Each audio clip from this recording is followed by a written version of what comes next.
So welcome everyone for a new weekly recap where today we are going to quickly go over what happened this week, what I'm going to do next week, what happened last week and what I'm going to do next week and so on. And then at the end I want to talk a little bit about extra stuff, what's coming for this channel and also my other social media account.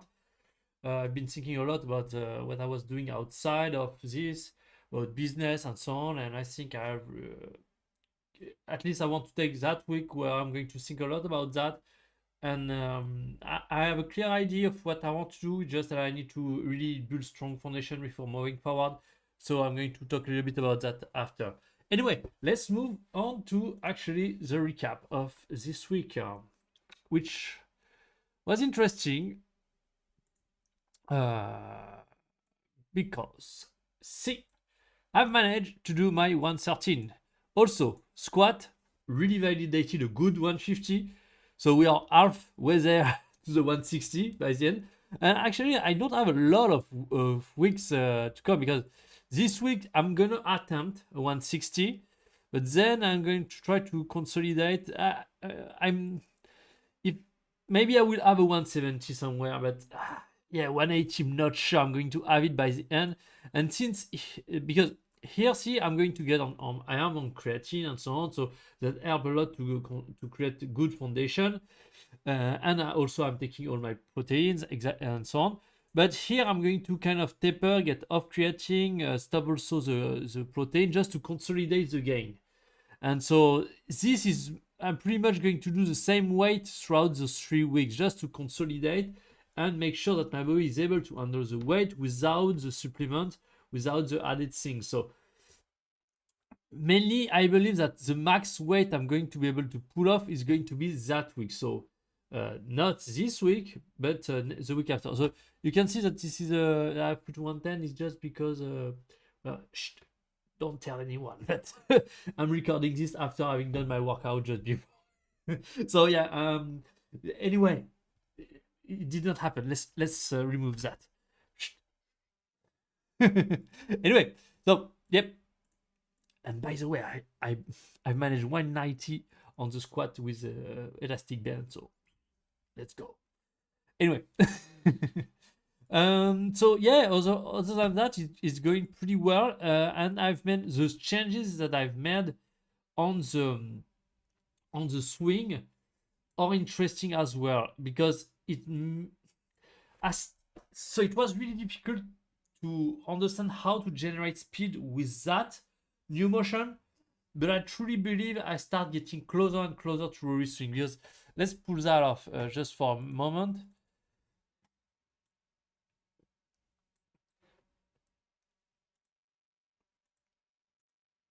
So I'm going to let it run because I want to kind of show you a very specific moment just after the transition. On this video, I'm not to that point, but because I haven't done actually the edit for the last session, which have probably a better swing.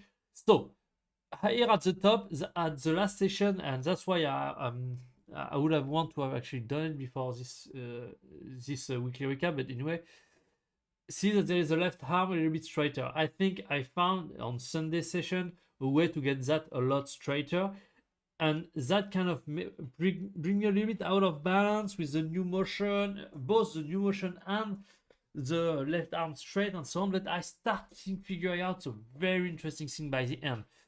So the main difference is here. You see that? Usually my shaft was a lot flatter than that. Here it's almost like Rory's. And at this session, I didn't do as well as I did on Sunday. And so I'm not saying that the swings that I did on Sunday are much more like Rory's, but I'm getting closer and I think I'm in the right direction. The club here is much better here. And then of course I'm still having some change after all, but I think I found what I need to do, and that's mainly a very weird sensation of kind of as I'm bumping both heel forward, getting that trying to get the shaft over my head, completely over the top. It's not about swinging over the top. It's just you do the transition, bumping both heel forward to shift the weight to the left, as you kind of bring your arm forward and the club forward as well. And I found that this is what is going to bring me to the delivery position, and then this is where I need to kind of almost snap the club inside. That was a little bit like the power move I've talked where, but at the beginning I was doing up there. Here it's from that delivery position, kind of snapping the club inside. But I was just doing kind of, okay, I'm in that delivery position here, boom, and I was just doing that. Where I realized that I need to kind of drive forward and kind of get my left side out of the way to because just doing that is not moving my hand more forward. And so you can see here that technically that somewhat look like Rory, is just that my hand are much behind than his. And so that might be what I was doing, because by snapping the club inside but keeping my hand where they are, that doesn't help getting them forward. And so maybe I think what I need to do is kind of not necessarily trying to snap the club inside, but do the right motions that are actually snapping the club inside. What I mean by that is, once I'm at the delivery position, kind of trying to drive my right leg, right hip, right elbow, right shoulder through, and by doing that, I'm getting from a very vertical position to a very flat position, which is going to act as snapping the club inside, and then getting my left shoulder up and around to get out of the way and release and release the club. So I think I kind of start understanding things, but so we are on the right track, and I'm really slowly starting to fine tune the details here. Like yeah, that's pretty. That start looking good. I'm really happy about that, to be honest. It just, yeah, my hands are still too much behind, but I might think that is what I've explained to you right now. Let's just really get it until the end.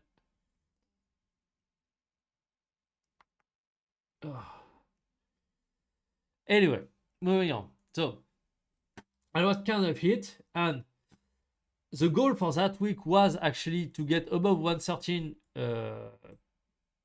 every session. So we've managed that, and we got an average of 14.10.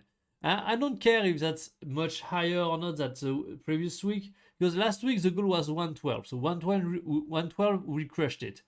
This week the goal was 113. So we crushed it as well. So that's great. But here's the deal. Now we start entering the difficult part. Because, I mean, 114, normally that should be okay again. But yeah, next week 115. The week after 116. Yeah, that's something I think I'm pretty sure I can pull off, especially if I start stabilizing the motion here. But I really should not make some big change anymore, because here, since I had kind of a buffer at the beginning, I thought, okay, I could do this little change to get closer to Rory's swing, and I have the time to adapt. And even with and using the speed stick, also it fire up a little bit my neural system, which allow me to get faster, even if the motion is not extremely easy to execute. But to get to that 116 average, so that will mean every swing of the during the speed part is going to have to be above 116. So to do that, yeah, I don't want, what I want is not to put more energy. I want to be able to do it with relatively okay level of energy, not having to work insanely hard and not having to have my heart rate at 180, 190 or 200 beats per minute. I want to, okay, give, as I said, about 80-85% of effort, but still being able to manage to do it by having the right motion. So, and this week is really the bottleneck of this entire cycle, because then we have the deload, and then after the deload during the taper, I'm going to get back up to 116. But we saw last time that the one during the deload phase here, the picking and tapering, since the fatigue dropped, because I'm lifting less heavy, because I'm not trying to overload my system anymore, and so on, speed start ramping up. And that's normal, because speed is highly dependent on fatigue. And so the less fatigue you have, the more speed you're going to generate. Because here, here I'm pushing myself a lot at the gym to really increase my strength. So that's what's the build part. Let's put myself, I don't know. Yeah, anyway, let's put it there, put myself there. That's what the build part is. You are building strong foundation for you to be able to unleash result during the taper and peaking. And at the moment, the build part here is many strengths. A little bit of hypertrophy as well that I do at the end of every session. But as I said, my goal is not necessarily to gain muscle, it's mainly to gain strength. Even though gaining strength also requires gaining muscle. But as a golfer, you want to be as light as possible and have as much power as possible. Because being light means you're more endurant and you're fatiguing less on the golf course, and therefore you're making better decisions. So that's why you want to get as strong as possible, as powerful as possible, while staying as light as possible. Then you have a power to weight ratio that is insane, which allow you to have insane amount of endurance. And then if you stack up that with proper endurance training, VO2 max training, and so on, you will be a machine on the golf course. Anyway, so that's kind of where I am. The goal, as I said, I think, honestly, if I could get that by the end of this cycle, by the US Open, that would be insane. But that's going to be tough. Even though I told you here, because the 190 squat with elastic band felt somewhat easy. And so even though I didn't, it just broke me, and I didn't think I could have done the 200. Maybe next week I can do 200. So because see, there is about 40 kg, so 2 plates difference between my banded squat and my actual squat. It's slightly lower than that because when I was doing the 150 here, I wasn't actually able to do 190 before. So that's even slightly smaller. And I believe that's because since the weight keep increasing a lot, the effect of the elastic band is start diminishing because, well, the weight is so heavy that at the bottom, I still need to get back up. And I think that's why now, at the beginning, I had really a big gap between my elastic band and the normal heavy squat and the normal squat. But now it seems that this is slowly shrinking because how heavy just the weight is. Anyway, so yeah, I think there is a good chance this week that I can do 160. I will see that. I need to see that. And generally, this is what happened is I need a week to consolidate. So 1 week, so that's why here I went to 140 here because I wanted to kind of hammer and consolidate the 140 before going to 150. This week, I mean, I would want to go to 160, but maybe I need a consolidation week. Consolidation week is just okay. I can do 150, just as it is difficult to do a lot of it. So I'm just going during this week to do a lot of reps at this level to kind of consolidate that way to then be able to go higher. So I'm thinking that either, because in any case, the worst case scenario is I'm doing 150 here, then 160, and unfortunately I have to consolidate the 160. Maybe I will attempt a 170 here, but yeah, that might not happen this cycle. But that's okay. That's okay because even if I don't do it this cycle, if I can consolidate those number and really own them, okay, I'm comfortable at that weight. Then for the next cycle, I will have a very, very strong foundation to actually be able to pull off the 180. So and 140 on the bench and 220 on the deadlift. So that's kind of what I'm looking at the moment. Anyway, so I think that's it for the recap.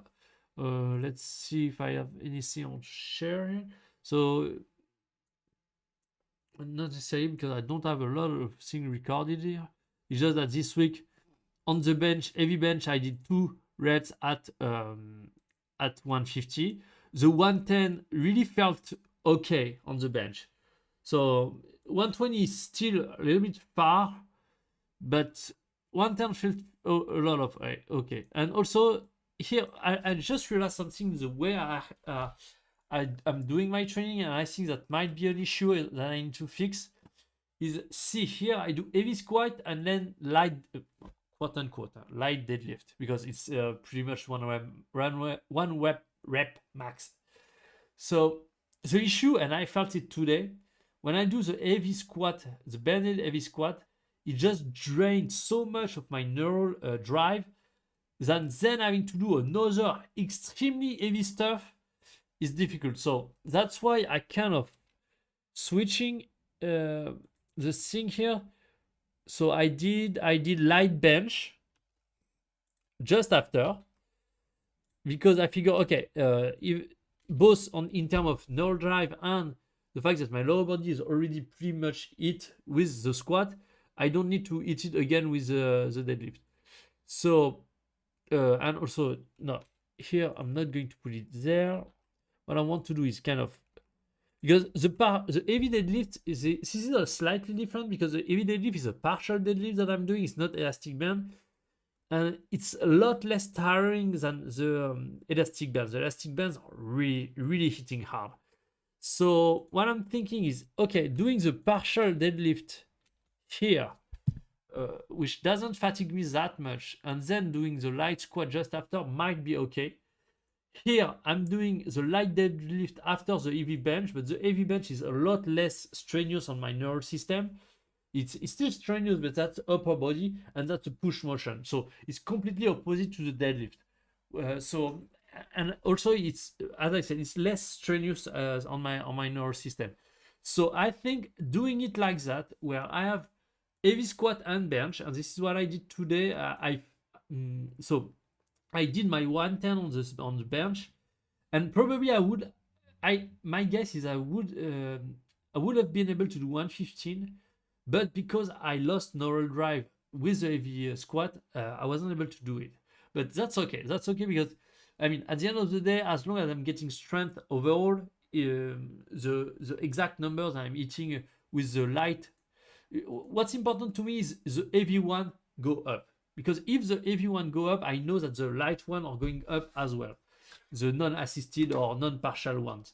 So as long as today I reach 190 on the squat, which is personal best, so that's okay. I equate my personal best on the bench, which, so today was mainly a consolidation week on the bench, validating the one, and also I did it on Saturday, the last bench session, so I didn't have a lot of time in between to recover, so maybe that's also a fatigue issue. Anyway, in 2 days I'm going to do the heavy bench, and after that the deadlift. So I should have recovered, and my deadlift should be okay at that point, because the issue is the deadlift is really hard, and if I want to be able to actually go for it's really hard on both the nervous system and the body, because it's very heavy stuff. And so if I, here you can see I have 180 for 2, so pretty much 190, and 190 I already did it in the past, so I know I can do it. So that's just going to be okay. I need to put the right condition in order for me to get that 200 that I'm looking for by the end of this mesocycle. Anyway, so yeah, that's it for that. And I'm going to talk a little bit to finish about what's coming for this channel and my other social media account.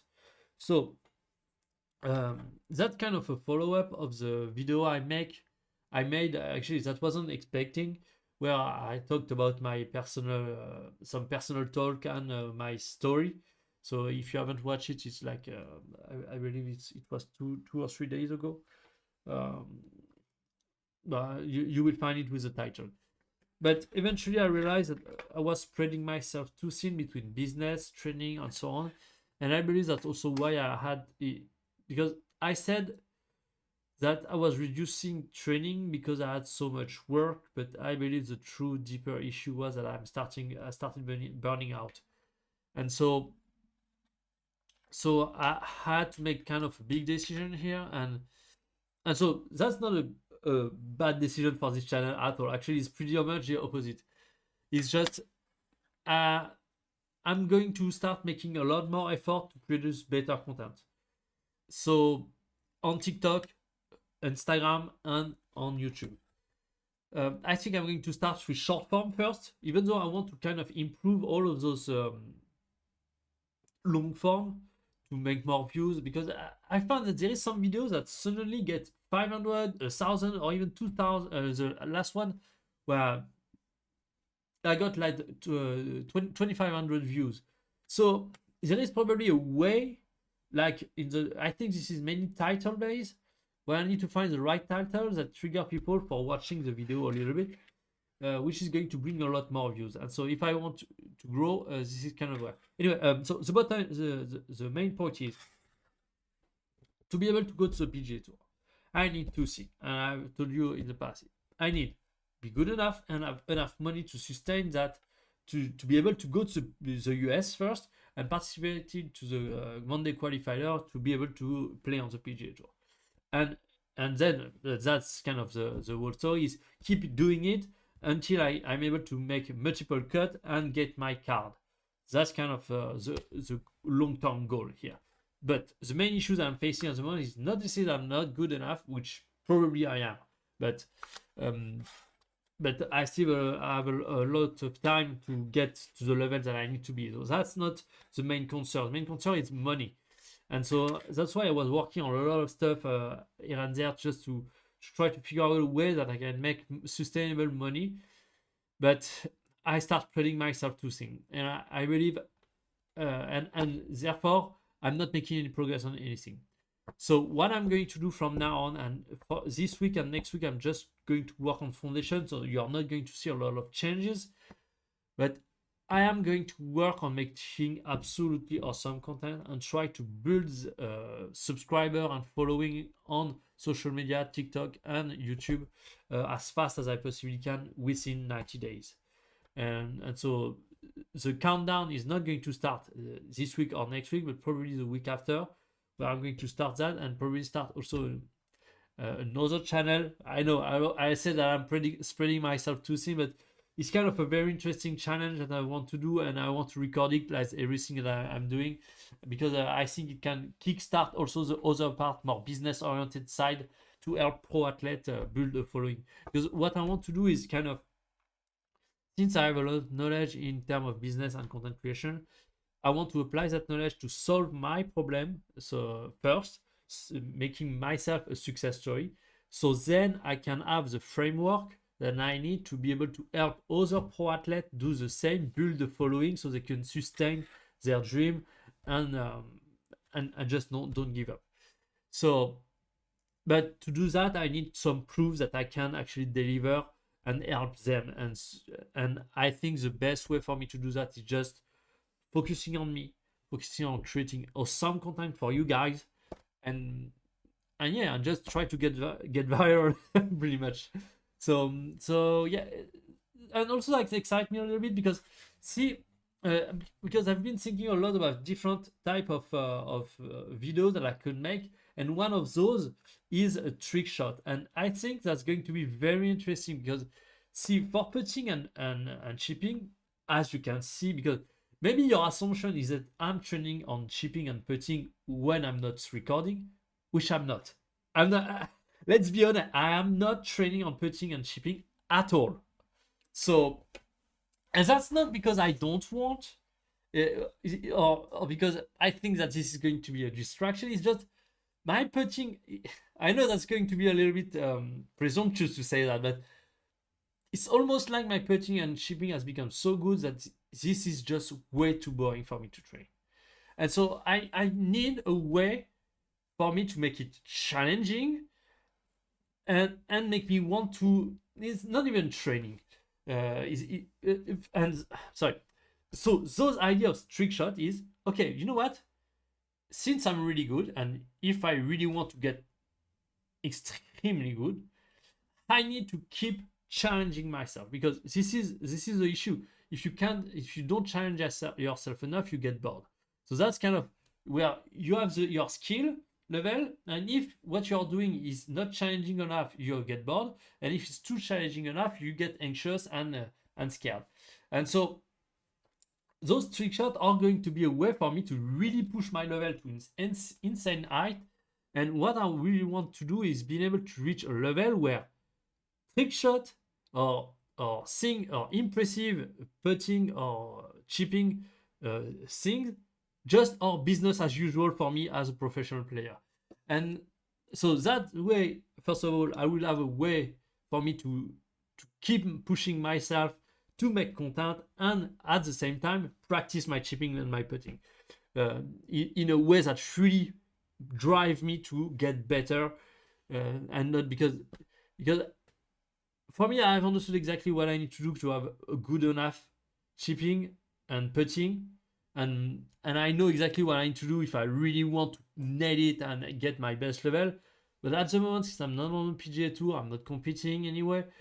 I mean, I know what I need to do to just maintain my level, and the requirements are so low that yeah, I mean, just actually for me, I don't even have to train to maintain my level.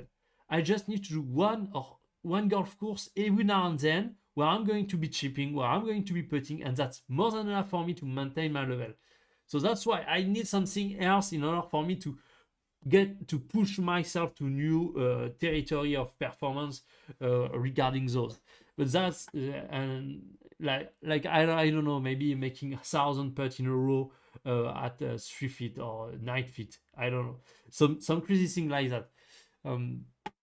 But I know I'm good enough to actually pull it off. So that's kind of especially because every time I kind of give myself this kind of challenge, I don't know, I'm getting it to a completely other space in my head and I'm crushing it and I'm able to actually pull it off. So that's kind of what is fun. Anyway, so I kind of have a lot of different content ideas that are good. Also, I would want to maybe start doing shorts that are more educational because I've been doing a lot of kind of I'm trying to give you tips and so on when I'm training, just to give you what's in my mind and so on, how I can help you. But that was kind of throughout the training and so on. So it doesn't really. I mean, I know a lot of people are not going to watch my 1 hour long training every day, so that doesn't help a lot of people. So I need to really make shorts that are dedicated to help people. So I've been thinking that, for example, I can do different series like the lesson that took me to a scratch level. I figure out Rory swing. Here's how you can do it. Those kind of stuff, that you put a big result that people actually want, getting scratch or getting even negative in terms of handicap, or maybe just want to copy Rory's swing. And since I've put a lot of work to try to understand Rory's swing, and I'm getting closer every day to get to perfect copy of Rory's swing, that's also content that I think can do well. There is also in the type of content there is motivational and inspirational, and also kind of meme or fun kind of video. Anyway, I think the way you do things when you're getting started and you really want to grow as fast as possible is you make as much as possible in as much different type as possible, and you try to do as good as possible of a job in terms of quality for each other. And you post that. You just post as much as possible on those different types. And then you will see, because each platform are kind of different.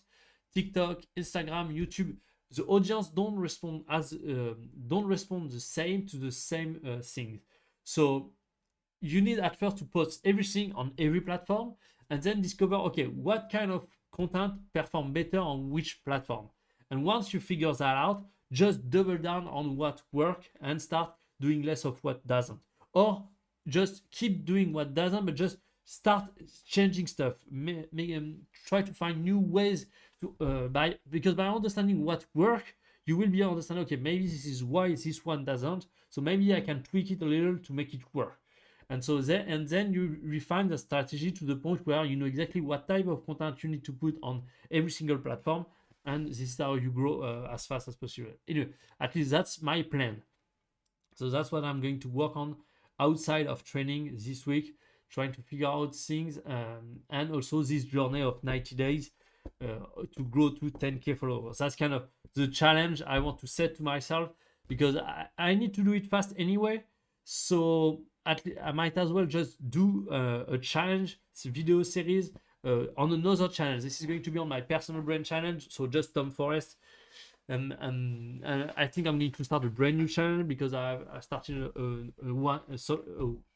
I started already one, but it wasn't really performing well. So I think I'm going just to start from the ground and do this 90-day challenge to get to 10K followers on my golf side and see how that help grow also my personal brand. Because the idea of personal brand, my Tom Forest, is going to be the bridge for later helping pro athlete do the same that I did for me in the golf. So I will have social media account dedicated to those pro athletes, where here I'm much more about just golf enthusiast.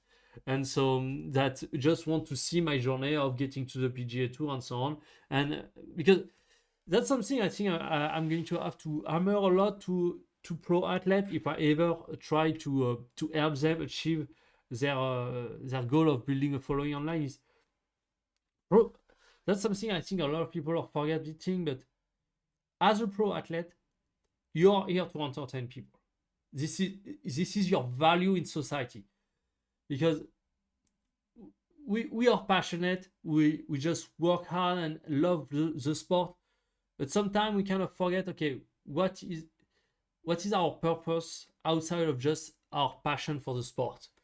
Is for the community, for helping, either helping people get better at the sport because we have a knowledge that they don't, or just to entertain them. And that's our job as professional player, is entertaining people through our amazing skills.